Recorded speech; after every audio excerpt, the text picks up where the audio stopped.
Admiral Taemin stood on the bridge of the flagship Eternal Dominion, his eyes fixed on the holographic display before him.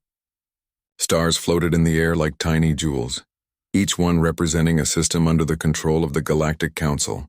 For 300 years he had served the Council, and in all that time, he had never seen them lose a war. The Council was strong. The Council was eternal. That was simply how things were. "Admiral, we have the complete report from the Intelligence Division," Commander Daeho said, approaching with a data tablet in his hand.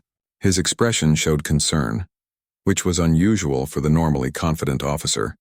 Taemin took the tablet and began reading.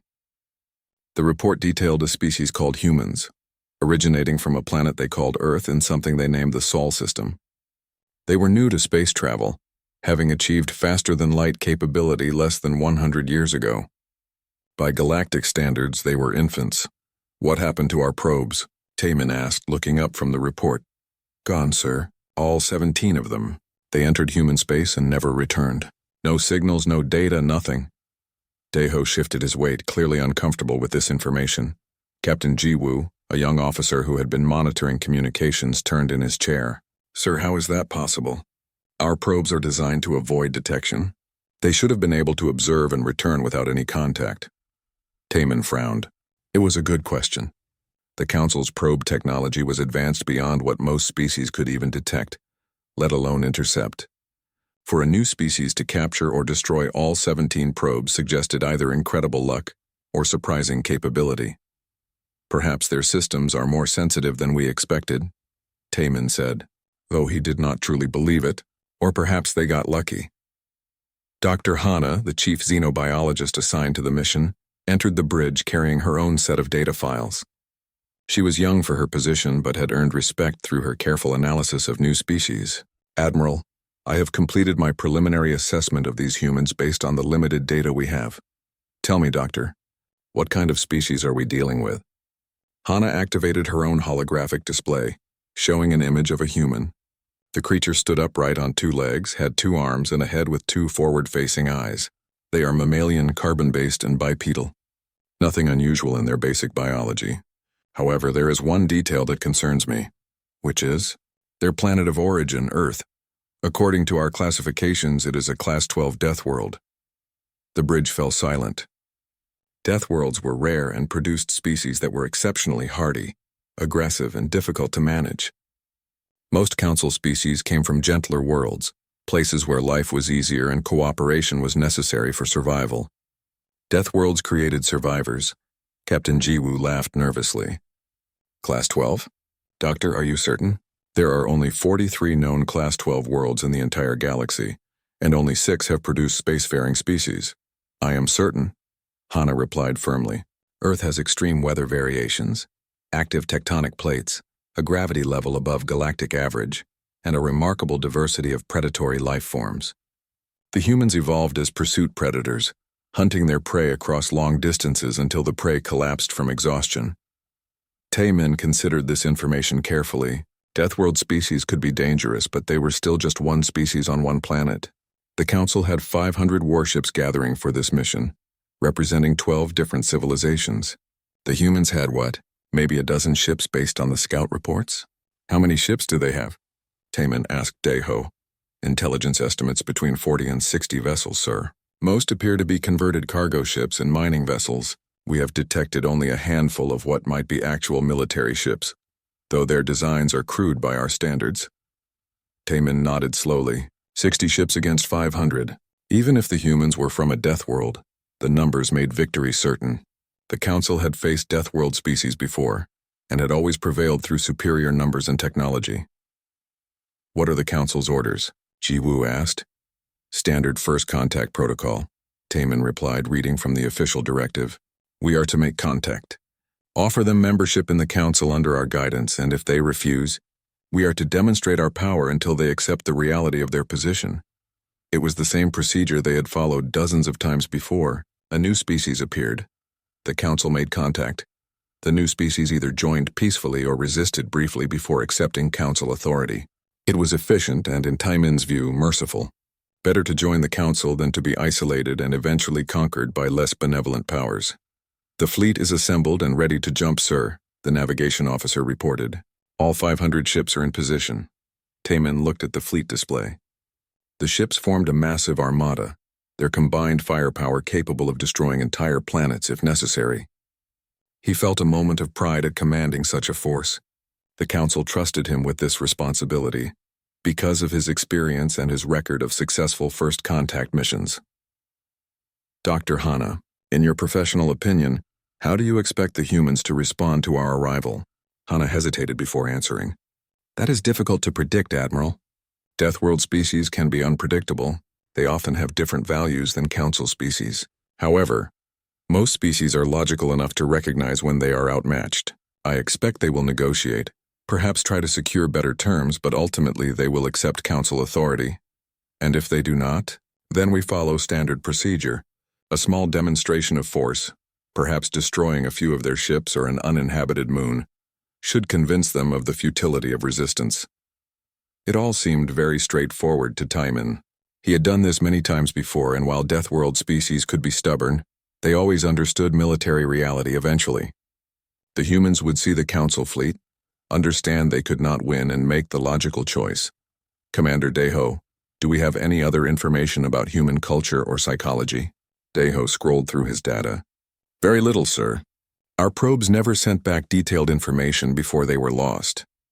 We know they have a unified planetary government called the United Earth Coalition. We know they have spread to several systems near their homeworld. Beyond that, we are operating with limited intelligence. That will have to be sufficient, Taman decided. All ships prepare for jump. We move to human space immediately. Once we arrive, we will take up position and broadcast standard first contact protocols. Navigation. Calculate the jump. The bridge crew moved efficiently, each officer performing their assigned tasks. Within minutes, the entire fleet was ready. Taman took one last look at the star map, at the small region marked as human space, and gave the order. All ships, jump. The space around the fleet twisted and folded as 500 ships entered faster than light travel simultaneously. They were heading to human space with overwhelming force, confident in their power and their mission.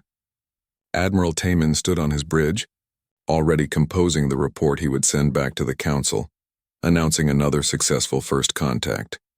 He had no way of knowing that everything he believed about warfare was about to change forever. The Council fleet emerged from faster-than-light travel at the edge of human-controlled space, near a mining station orbiting a large moon.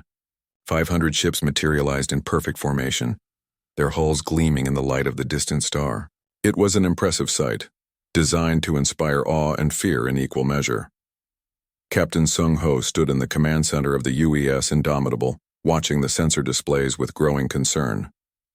The ship was still 3 systems away, but the sensor network had detected the massive fleet arrival immediately. How many ships? He asked his sensor officer. Counting now, sir. Current estimate is over 400, possibly 500 vessels.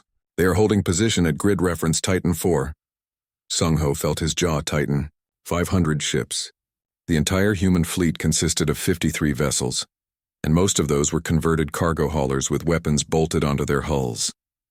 They had 12 actual military ships, including the Indomitable, and even those were new designs that had never been tested in real combat.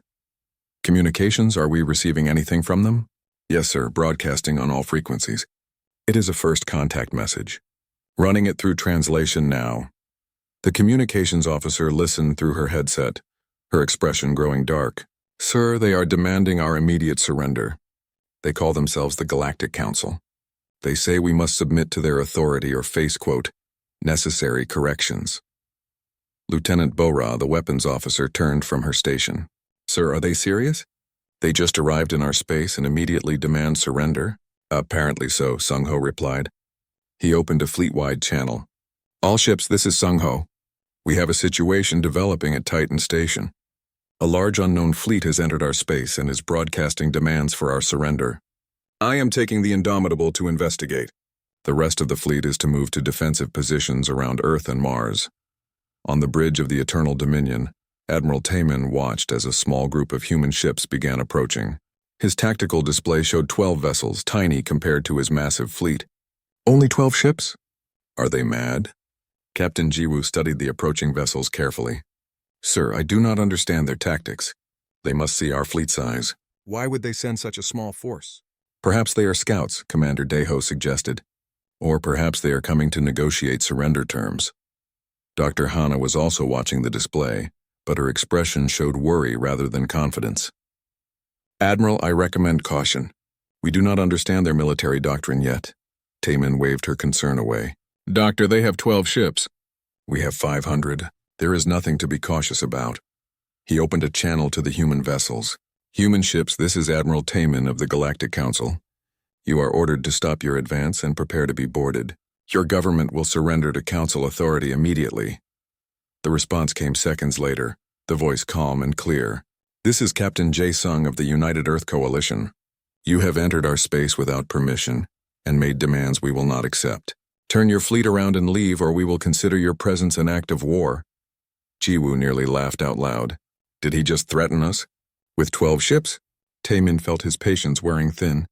These humans clearly did not understand their situation. Perhaps a demonstration would help.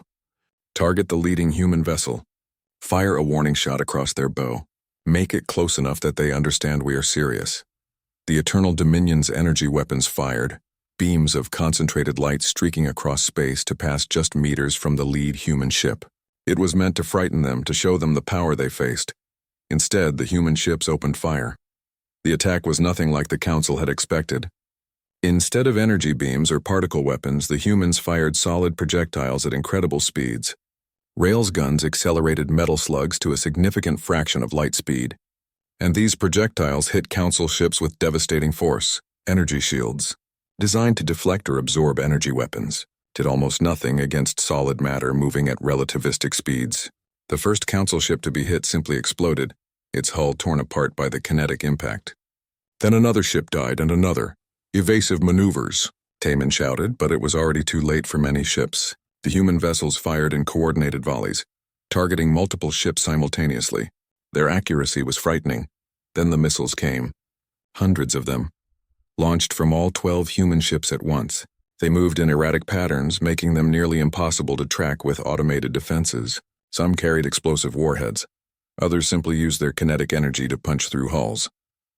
The Council fleet responded with overwhelming firepower. Energy beams from hundreds of ships focused on the human vessels, and one by one the human ships began to die. Their shields failed, their hulls burned, and their crews perished. But even as they died, the humans kept firing. They are not retreating, Jiwoo shouted over the chaos. Sir, they are not even trying to run. He was right. The human ships maintained their positions and kept firing until they were destroyed. The last human ship, burning and venting atmosphere, fired one final volley before it exploded. That volley killed 3 more Council ships. When the battle ended, all 12 human ships were destroyed. But 47 Council ships were also gone, turned into expanding clouds of debris and frozen air.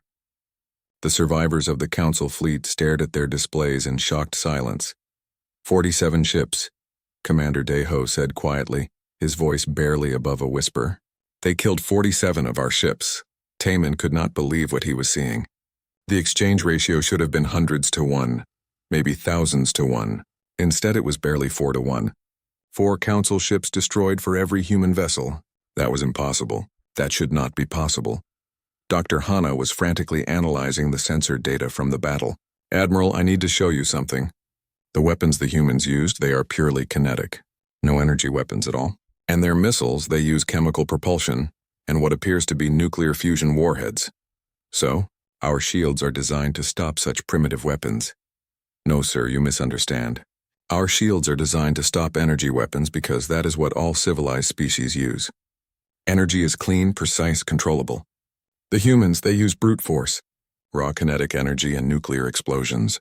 Our shields are almost useless against such weapons because no one builds weapons like that anymore. Captain Jiwoo looked at the damage reports again. Why would anyone build weapons designed only to destroy? Our weapons can disable ships, allowing us to capture them intact. The humans built weapons that just kill. Hana nodded slowly. Exactly. Which raises a terrible question. What kind of species develops weapons like this? What kind of history produces military doctrine based on total destruction rather than capture and control? Taemin stared at the debris field on his display. 47 ships. Nearly 10% of his fleet gone in a 15-minute engagement, with a force that was outnumbered 40 to 1. And those had just been patrol ships, small vessels not meant for serious combat. "Sir, long-range sensors are detecting another contact," the sensor officer reported. "Single vessel, very large, moving toward our position. It will arrive in approximately 2 hours." "How large?" Taman asked. "Approximately 10 times the mass of our flagship, sir." The bridge fell silent again. 10 times the mass of the Eternal Dominion. If that was a human warship, if it was armed like those patrol vessels had been, what would it do to the Council fleet? Commander Deho moved closer to Taman and spoke quietly. "Sir, perhaps we should consider withdrawing. We have made contact. We can return to the Council and request additional forces." For a moment, Taman considered it. But he had 500 ships, or at least 453 now. Withdrawing from a single enemy vessel would destroy his reputation and make the Council look weak. No, they would stay. They would show these humans the true power of the Council. "We hold position," Taman ordered. "All ships form defensive formation. Prepare for engagement. When that ship arrives, we will show them what it means to challenge the Galactic Council." But even as he gave the order, Taman felt something he had not experienced in centuries of military service. He felt afraid. The 2 hours passed slowly for the Council fleet. Ships moved into defensive formations, overlapping their shields and creating interlocking fields of fire. Medical teams worked frantically to recover survivors from the damaged vessels.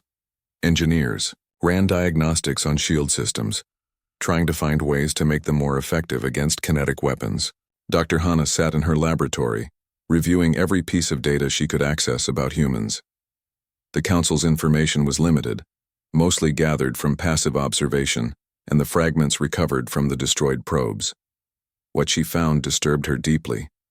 She accessed the Human Information Network, what they called the Internet, through a passive link.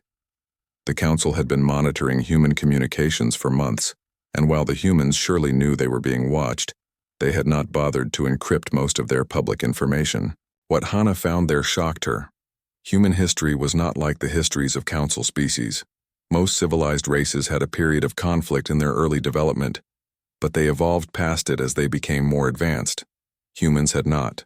Their entire recorded history, stretching back thousands of years, was one continuous story of warfare. They fought over territory. They fought over resources. They fought over ideas and beliefs. They fought each other with a dedication and creativity that Hana found horrifying. Every technological advancement in human history had been weaponized. They had taken the power of the atom, something most species used for energy, and turned it into bombs capable of destroying entire cities. "Admiral, you need to see this," Hana called through the communication system. Taman appeared on her display looking tired and stressed. "What is it, Doctor?" "Sir, I have been researching human history. They are not like other Death World species. Most aggressive species channel their aggression outward once they reach a certain level of development. Humans channeled it inward. They spent 10,000 years fighting themselves. Many species have civil conflicts, Doctor." "Not like this, sir. Humans fought wars that killed millions of their own kind. They developed weapons specifically designed to kill as many humans as possible. And they did this repeatedly, learning from each war, making their weapons more efficient, more deadly. By the time they reached space, they had perfected the art of killing." Taman stared at her through the display. "Are you saying we are facing a species that has spent its entire existence preparing for war?" "Yes, sir. That is exactly what I am saying."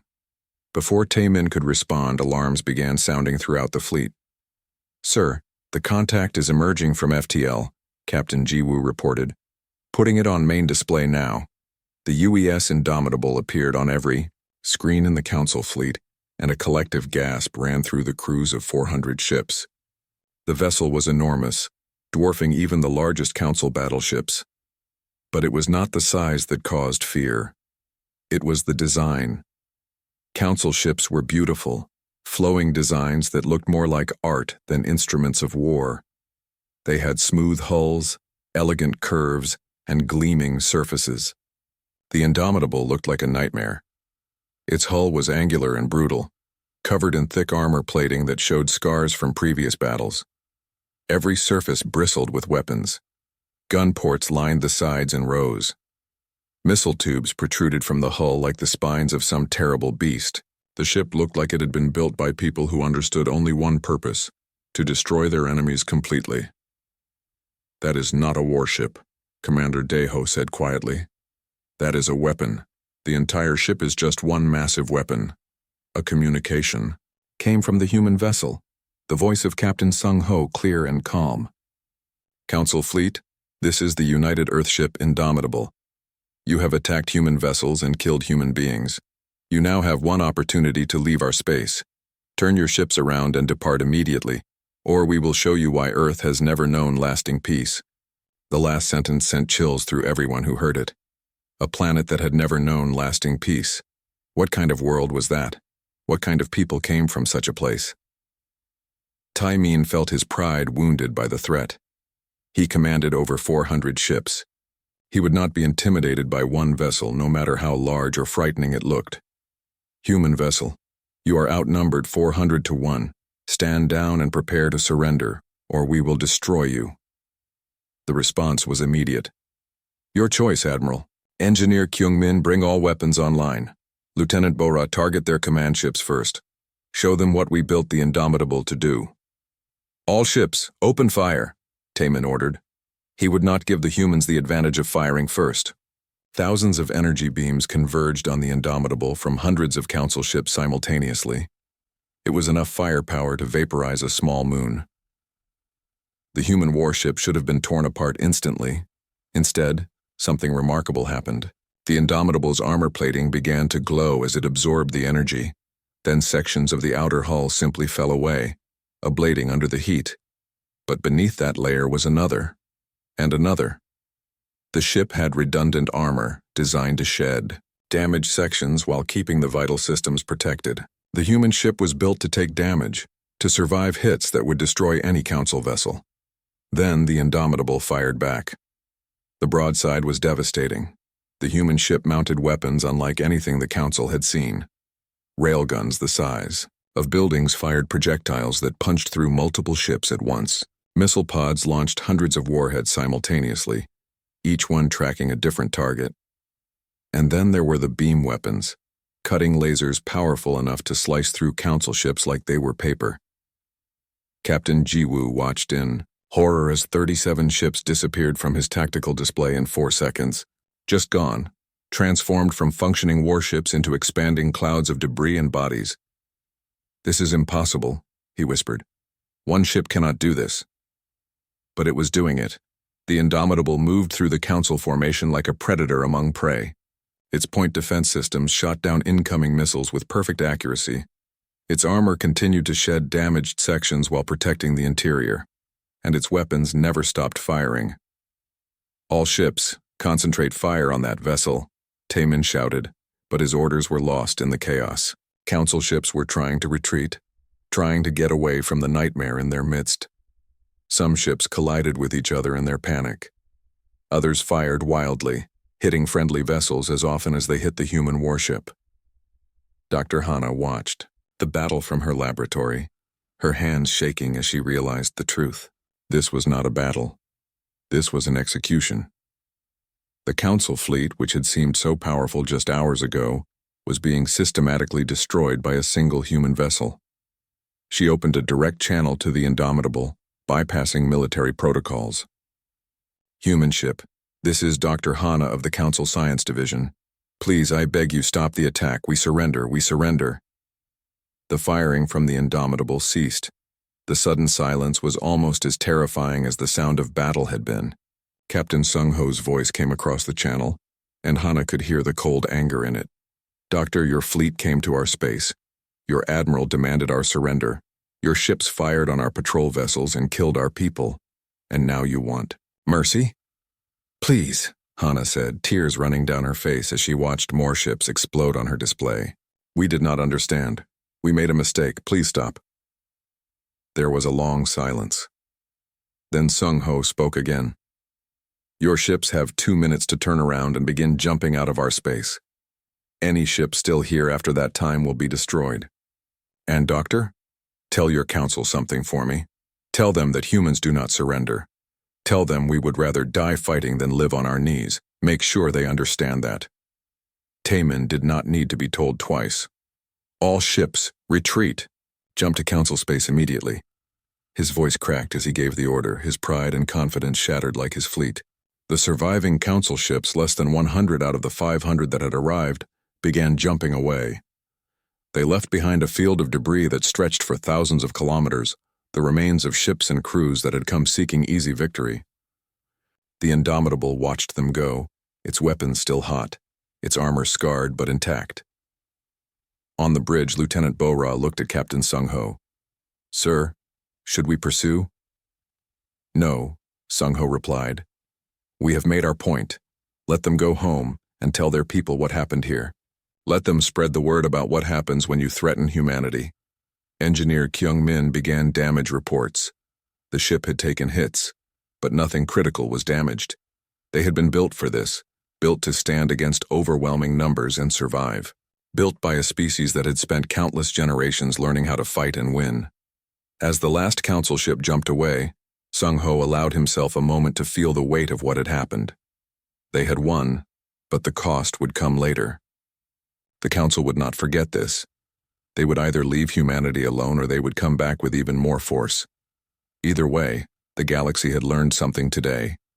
They had learned that Earth did not produce victims. Earth produced survivors, and survivors were the most dangerous creatures in the universe.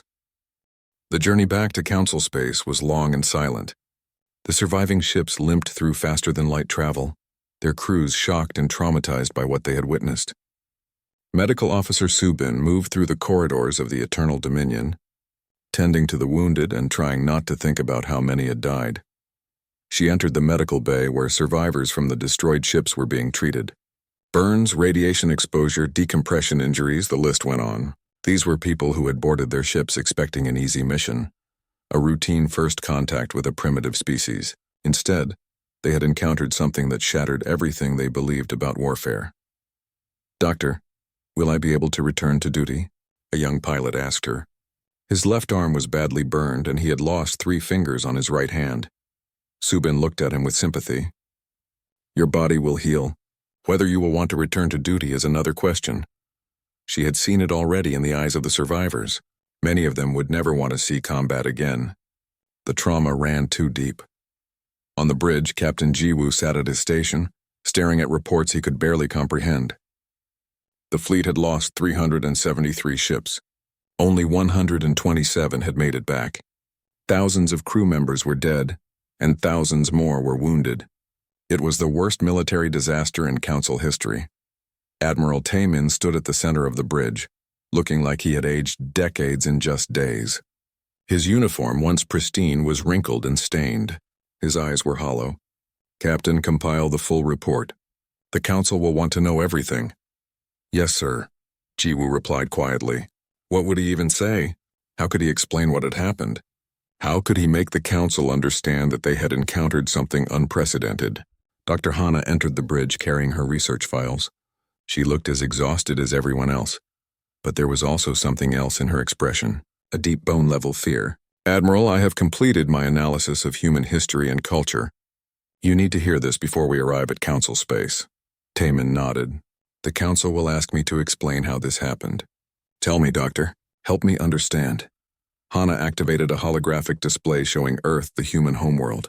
To understand what happened, we must understand what Earth is and what it created. Earth is classified as a Class 12 death world, which we knew. What we did not understand was how extreme that classification truly is. She changed the display to show various aspects of Earth's environment. The planet has extreme temperature variations, from freezing poles to scorching deserts. It has violent weather systems called hurricanes and tornadoes that can destroy entire cities. It has tectonic activity that causes earthquakes and volcanic eruptions. It has disease, predators, and countless other dangers. We know death worlds are harsh, Doctor. That does not explain their military capability. I am getting to that, sir. Most death world species respond to their harsh environment by developing strong cooperation. They work together to survive. Humans did that too, but they also did something else. They competed with each other, violently. Hana brought up images from human history. Humans have been fighting each other for their entire recorded history. Not occasional conflicts, but constant warfare. They developed organized armies 5,000 years ago. They invented weapons specifically designed to kill other humans. And as their technology advanced, their weapons became more deadly. She showed images of human weapons through the ages: swords, spears, arrows, guns, bombs, missiles, nuclear warheads. Every single technological advancement was weaponized. They took the power of chemistry and made explosives. They took the power of the atom and made bombs that could destroy cities. They took computers and made them guide missiles to their targets. Commander Deho was watching the presentation with growing horror. Are you saying they spent thousands of years doing nothing but preparing for war? Not nothing but war, Hana corrected. They also built civilizations, created art, developed science. But warfare was always there, always part of their development. And here is the critical part. They did not just fight. They studied warfare. They wrote books about strategy and tactics. They built schools to teach people how to fight. They made warfare into a science. Captain Jiwoo leaned forward. Doctor, are you saying they are naturally violent? That they enjoy killing? No, that is not what I am saying. Human individuals can be peaceful, kind, even compassionate. Their art and literature show they value peace and love. But as a species, as a civilization, they have never achieved lasting peace. They try, they build treaties and alliances, but eventually conflict returns. It is part of their history, part of their culture. Hana changed the display again, showing human entertainment media. Look at this. These are human stories, things they create for enjoyment. Movies, books, games. A significant portion of their entertainment is about warfare. They tell stories about soldiers and battles. They make games where they simulate combat. They celebrate military victory and honor those who die in war. That is disturbing, Subin said, having joined them on the bridge. They glorify violence? It is more complex than that, Hana explained. They do not glorify violence for its own sake. They glorify courage in the face of danger, sacrifice for others, standing against odds. But yes, warfare is deeply embedded in their cultural identity. Admiral Taemin absorbed all of this information, trying to understand. Doctor, how does this explain what happened in the battle? How does culture translate to military capability? Because they have spent 10,000 years learning how to fight, Admiral. They have studied every aspect of warfare. When they built their first warship, they did not have to guess at how to design it. They had thousands of years of knowledge to draw from. They knew exactly what kind of weapons would be most effective. They knew how to design armor to survive damage. They knew how to train their crews for combat. She brought up images of the Indomitable. Look at this ship. Every aspect of its design is based on lessons learned from millennia of warfare. The redundant armor systems, the overlapping weapons coverage, the damage control procedures, everything. And this is just their first generation of true warships. Imagine what they will build next with actual combat experience to guide them. The bridge fell silent as everyone contemplated this. They had not just encountered a hostile species. They had encountered a species that had spent its entire existence preparing for this moment, even if they had not known it would come. There is more, Hana said quietly. I accessed their military communications during the battle. I heard Captain Sung-ho speaking with his crew. Do you know what disturbed me most? He was calm. Not excited, not angry, just calm and professional. Like he had done this before. Like destroying an entire fleet was just another day's work. How is that possible? Jiwoo asked. That was surely his first real battle. Yes, but his species has fought countless battles. The knowledge was passed down through generations. Human military academies teach students about battles that happened thousands of years ago, learning from the successes and failures of ancient commanders. When Sung-ho fought us, he was using knowledge accumulated over millennia. Commander Daeho looked at the star map, at the small region of space marked as human territory. Doctor, you said this is just their first generation of warships. How many do they have? Our intelligence suggests around 50 ships similar to the Indomitable, with more under construction. 50 ships like that, Taemin said softly. 50 ships that could each destroy a fleet. He turned to look at his officers. And they are still expanding, still building. Within a few years they could have hundreds of such ships. What do we tell the council? Jiwoo asked. Taemin considered the question for a long time. We tell them the truth. We tell them we have encountered a species unlike any we have faced before. A species that does not follow the normal patterns of development. A species that has turned warfare into an art form. Will they believe us? Subin asked. They will have no choice, Taemin replied. The casualties speak for themselves. 373 ships lost to one human vessel. The numbers do not lie. Dr. Hana closed her displays and looked at the Admiral. Sir, I have a recommendation for the Council. What is it, Doctor? Leave them alone. Do not provoke them further. The humans have shown they are willing to defend themselves with extreme force, but they also showed restraint. They could have pursued our fleeing ships and destroyed them all. They chose not to. They are capable of mercy, but only if we do not force their hand. You think we should just accept them as equals, without bringing them into the Council structure? I think we should accept reality, Admiral. We cannot conquer them without suffering losses that would cripple the Council. And if we try and fail, they might not stop at defense. They might come for us, and a species that has spent 10,000 years perfecting warfare would be an enemy we could not defeat. The bridge crew exchanged glances, each one understanding the weight of what Hana was saying. The Galactic Council had ruled for centuries based on military superiority. Now they had encountered a species that challenged that superiority with just one ship. What would happen when the humans had 100 such ships? 1,000? 6 months had passed since the disaster at Titan Station.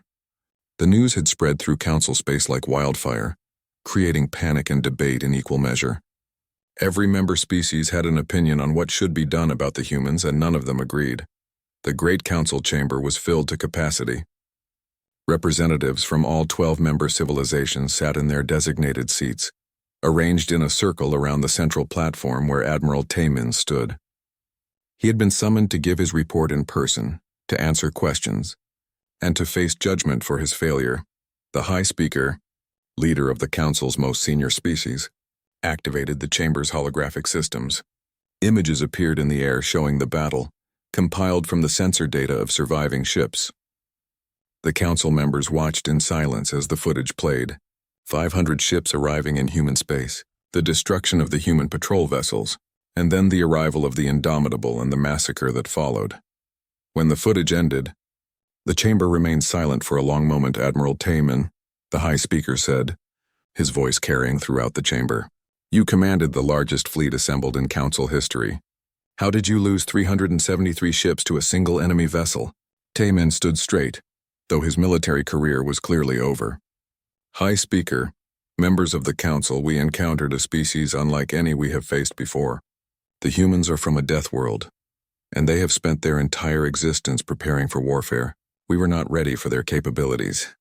A Council member from the military faction stood. That is not an answer, Admiral. You had overwhelming numerical superiority. You should have been able to overwhelm them through sheer force of numbers.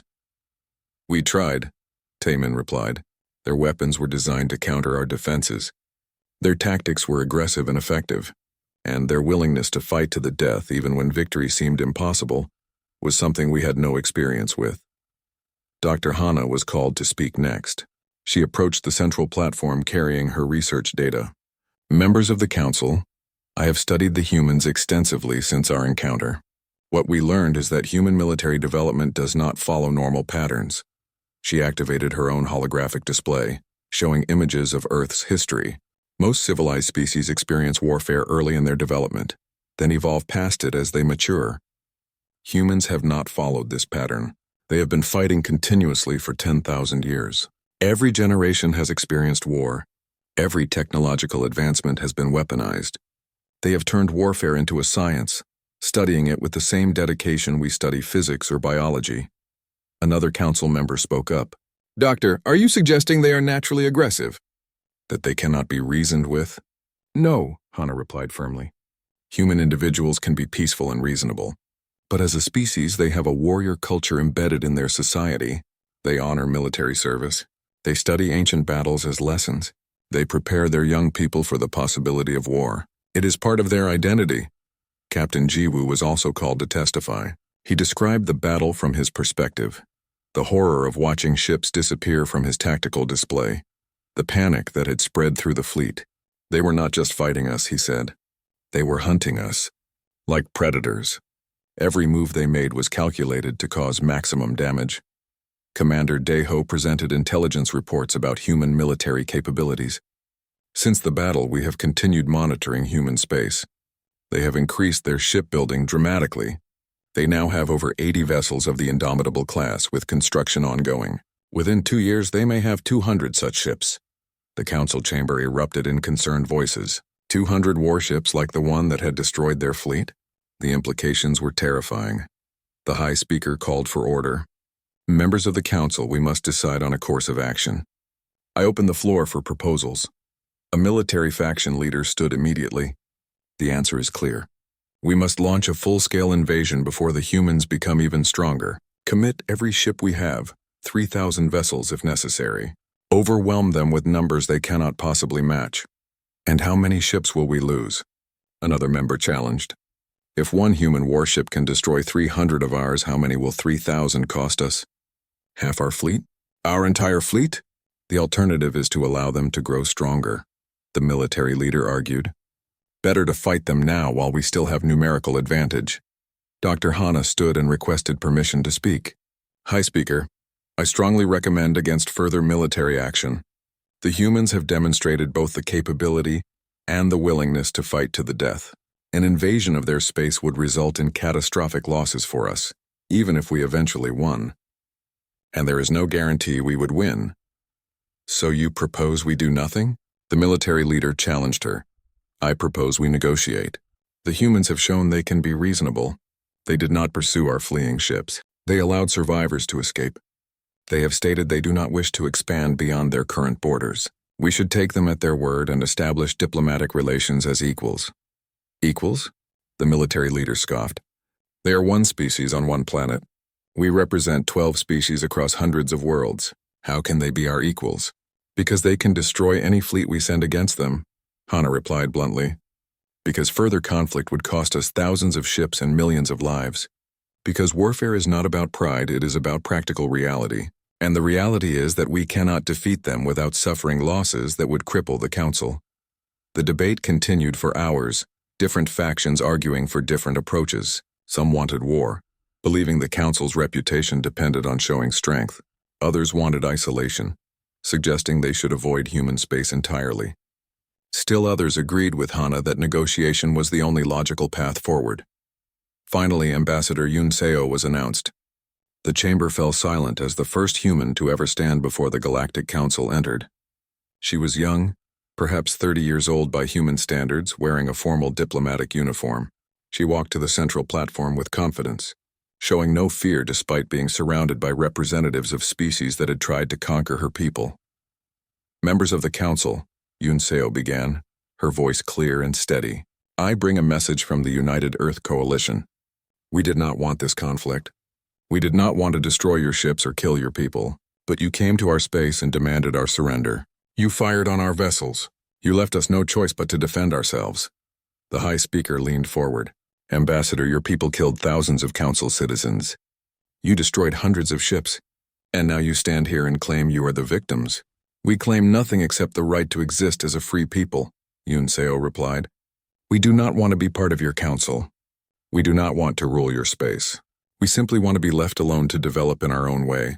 Is that so unreasonable? Your military capabilities threaten the stability of the galaxy, a council member argued. How can we trust a species so devoted to warfare? Yun Seo smiled sadly. You are right to fear us. Humans have spent a long time learning how to fight and kill, but we have also learned something else. We have learned the cost of war. Every human knows someone who died in conflict. Every human family has been touched by violence. We do not glorify war. We prepare for it because history has taught us that peace is fragile and must be defended. She paused, looking around the chamber at all the different species represented. I am authorized to offer the Council a treaty. We will not expand beyond our current borders without negotiation and agreement from neighboring systems. We will respect Council space and Council trade routes. We will even consider defensive alliances if our interests align. But we will never submit to Council authority. We will never surrender our independence.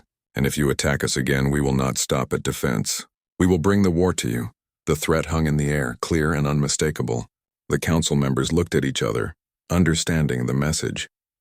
The humans were offering peace, but they were also promising total war if that peace was rejected. Admiral Taemin watched from the side of the chamber, no longer a participant but merely an observer. He saw the council members' faces, saw the fear and uncertainty there. They were realizing what he had learned at Titan Station. The rules had changed. The comfortable certainty of council superiority was gone. The High Speaker conferred with other senior council members for several minutes. Then he turned back to face Ambassador Yunseo. The council will consider your proposal. We will send our response within 1 lunar cycle. We await your decision, Yunseo replied, bowing respectfully before leaving the chamber. After she left, the debate resumed, but the tone had changed. The reality of the situation was clear now.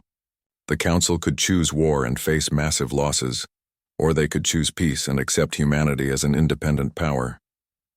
There was no third option. 3 weeks later, the council announced its decision. Humanity would be recognized as a sovereign power with full rights to their territory. A non-aggression pact would be established, with provisions for trade and possible future cooperation.